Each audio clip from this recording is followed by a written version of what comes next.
Welcome to my channel. It gr_chatla. I am Gajaram Chatla. కౌమారుల గురించి ఇంకో వచన కవితను చదువుదాం ఇప్పుడు. వాళ్ళ రుగ్మతల గురించి, టీనేజర్స్ రుగ్మతల గురించి మరో కవిత. పట్నంలో చదవమని చెమటోడ్చి ఇస్తే డబ్బు, పట్నంలో చదవమని చెమటోడ్చి ఇస్తే డబ్బు, తల్లిదండ్రుల కలలు చెరిచే వసతి గృహం గబ్బు, తల్లిదండ్రుల కలలు చెరిచే వసతి గృహం గబ్బు, ఎప్పుడో ఫ్రాయిడ్ చెప్పిన లైంగికాల జబ్బు, ఎప్పుడో ఫ్రాయిడ్ చెప్పిన లైంగికాల జబ్బు, ఇక కుళ్ళిపోద కౌమారం అమృతపుత్ర, ఇక కుళ్ళిపోద కౌమారం అమృతపుత్ర.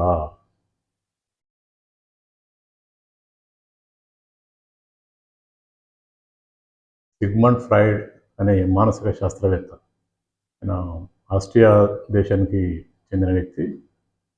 1860 ఆ ప్రాంతంలో ప్రపంచాన్ని ఊపేసిన గొప్ప మానసిక శాస్త్రవేత్త.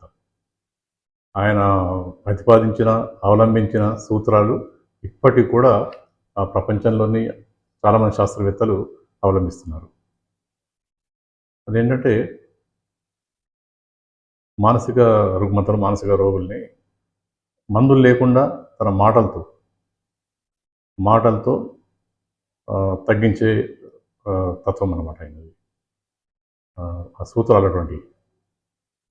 అయితే ఆయన ముఖ్యంగా ఏంటంటే ఈ సెక్సువల్ ఎఫెక్ట్స్ మీద ఆ సూత్రాలన్నీ తయారు చేసి సమ్ ఈగో సూపర్ ఈగో అనే సూత్రం, దాన్ని ఇంకో వీడియోలో మనం విపులంగా చర్చిద్దాం. అయితే ఆ విధంగా హిప్నాటిజంను కూడా నేర్చుకొని మున్ముందు ఏం జరగబోతుంది ప్రపంచంలో, ఎప్పుడో 1860లో చెప్పిన మాట మొత్తం ఎటు చూసినా సెక్సువల్ ఎఫెక్ట్సే ఉంటాయి. ఈవెన్ చిన్నపిల్లల దగ్గర నుంచి అంటే వృద్ధుల వరకు కూడా అటువంటి ఎఫెక్ట్స్ ఉంటాయని చెప్పేసి ఆయన ఏదో సూత్రం ప్రతిపాదించి ఏదో చెప్పినాడు. ఇంకా మనం దాని మీద పెద్ద చర్చించాల్సిన అవసరం లేదు. మన భారతదేశానికి, మన భారతీయతకు సంబంధించింది కాదు. అయితే ఆయన ఏం చెప్పిండంటే ఈ లైంగికంగా ఉండే ఏవైతే ప్రభావాలు ఉంటాయో వాటిని ఎప్పటికప్పుడు అణుచుకుంటూ ఉంటేనే వాళ్ళు బాగుపడతారు, లేకపోతే మళ్ళీ వాళ్ళు మానసిక రోగులో మారుతారు అన్నది ఆయన సిద్ధాంతం. ఆయన అప్పుడు చెప్పింది ఇప్పుడు వర్తిస్తుంది అని ఈ పద్యంలో చెప్పాల్సి వచ్చింది అనమాట. ఏంటంటే తమ పిల్లలు బాగా చదువుకోవాలి, తమ ఊర్లో తమ టౌన్లో ఆ చదువు లేదు అని చెప్పేసి పట్టణానికి పంపుతారు. అక్కడ ఎక్కడ ఉంటారు, హాస్టల్లో ఉండాల్సి వస్తుంది. అయితే వాళ్ళ దగ్గర సరిపోయే డబ్బు ఉండదు. రైతులు ఉంటారు, బీదస్తులు ఉంటారు. వాళ్ళు అప్పు చేసి వచ్చిన పంటను అమ్మేసి ఆ విధంగా పోగు చేసిన డబ్బును వీళ్ళకి ఇచ్చి చదువుకోవడానికి మంచిగా చదువుకొని పైకి రండి, మీరు పైకి రండి, మమ్మల్ని బాగా చూసుకోండి అని చెప్పేసి తల్లిదండ్రులు పెద్ద ఆశలతోని వాళ్ళు చదువుకోవడానికి పంపిస్తారు పట్టణానికి. కొందరు చదువుకుంటారు, అందరూ అట్లా ఉంటారని కాదు. కొందరు మంచిగా చదువుకొని మంచి ఉద్యోగాలు, లేకపోతే మంచి ఇండస్ట్రీస్ దీంట్లో ఇదైపోయి వాళ్ళు డెవలప్ అవుతారు.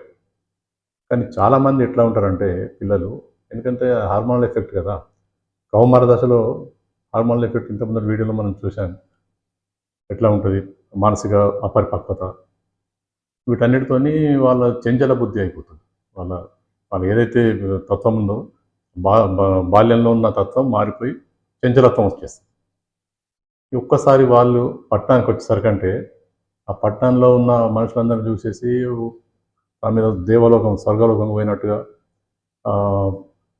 తమ ఏంజల్స్, దేవకన్యలాగా వీర విహారం చేస్తున్నట్టుగా మానసికంగా ఉప్పొంగిపోతారు. వాళ్ళు వచ్చిన పర్పస్ మర్చిపోతారు. ఇంకా సిటీ అన్న తర్వాత రకరకాల మనుషులు ఉంటారు, రకరకాల ఫ్యాషన్స్ ఉంటాయి, రకరకాల షోకులు ఉంటాయి. వాటిని చూసి వీళ్ళ ఉనికిని మర్చిపోయి, వీళ్ళు ఎక్కడి నుంచి వచ్చిండ్రు, ఏ కుటుంబం నుంచి వచ్చిండ్రు, ఎందుకోసం వచ్చిండ్రు అంతా మర్చిపోయి వాళ్ళలాగా డ్రెస్సింగ్ చేసుకోవడము, వాళ్ళలాగా మేకప్ చేసుకోవడము, ఆ హెయిర్ స్టైల్ చేంజెస్ చేసుకోవడము, బాయ్స్ గర్ల్స్ అందరూ, ఎక్సెప్షన్ ఎవరు లేదు. ఆ మోకాల మీద ప్యాంటు దింపుకోవడము, ఎక్కడ పడితే అక్కడ దింపుకోవడం, ఆ రకరకాల విచిత్ర వేషాలు వేసి ప్రదర్శనలు ఇచ్చినట్టుగా తిరుగుతూ ఉంటారు. దాంట్లో చదువు అబ్బదు.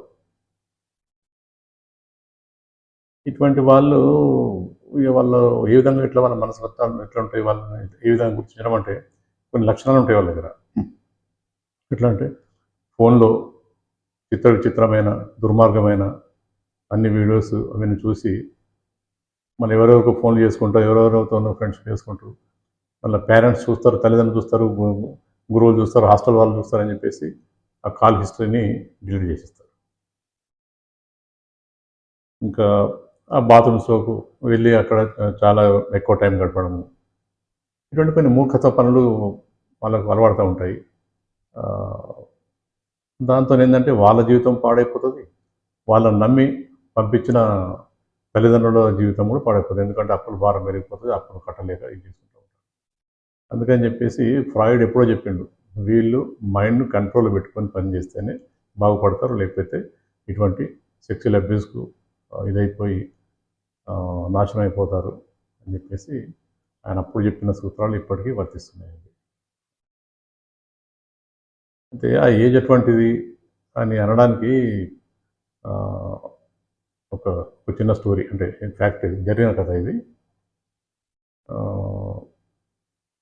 ఒక ఆయన, అంటే సత్యం అంటే ఆయన సమ్ పోస్టల్ కాదు, టెలిగ్రాఫ్ డిపార్ట్మెంట్లో పనిచేస్తుండే.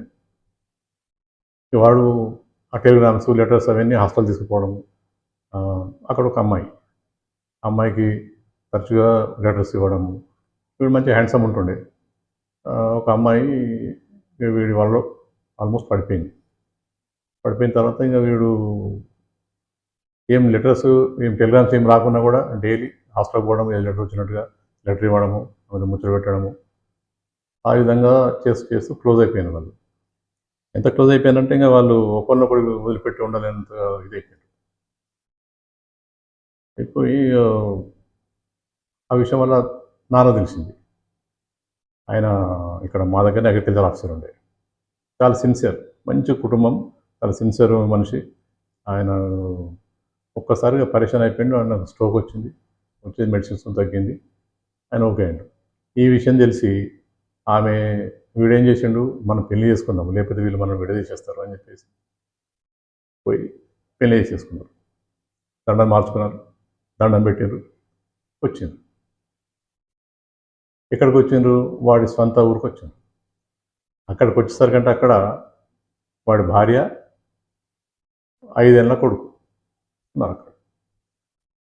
ఆమె నిశ్చేష్టాలే, ఏంటి ఇదేంటంటే, అవును నువ్వు ఎప్పుడు అడగలేదు, నేను చెప్పలేదు, నాకు ఆల్రెడీ పెళ్ళయింది, నువ్వు సెకండ్ వైఫ్ నాకు అని చెప్పేసి వాడి దబాయించి మొదలుపెట్టిండు.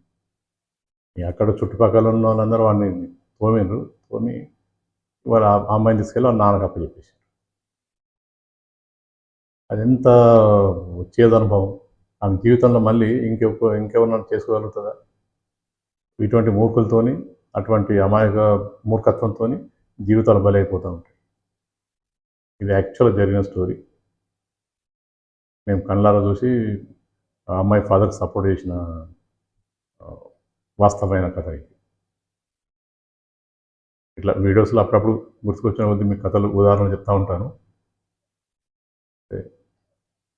సబ్స్క్రైబ్ చేయండి, షేర్ చేయండి, లైక్ చేయండి.